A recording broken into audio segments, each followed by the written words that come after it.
Hi guys, so yeah, ready na ba ka to invest for you, the peace of mind for you and your family? At Sun Life, ma-offer mi og mga we offer tailored fit, customized plans that will help you with you and your family's future. Life insurance is, whatever happens, if ka ang breadwinner, whatever happens, nga imong family will be taken care of financially. Second, when you purchase a health insurance as well, prepared ka any medical expenses that could happen, like critical illness could hit your family or you and your family. Kabo ka nga ready ka nya dili ma labtan ang inyong savings with you and your spouse.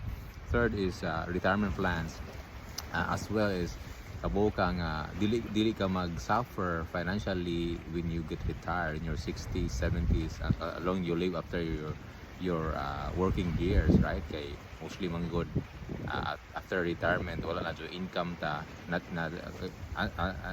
unless nata investment or businesses nga nag-work para nato. And there the other one is college educational fund that it will invest in your child's education, right? So it will help you in the future nga imong mga anak makaskwela jud sila sa inyong college o sa kurso nga ilang gusto. So yeah, you can find a financial advisor near you, or yeah, send me a message. I can help you with that. Thanks. Bye.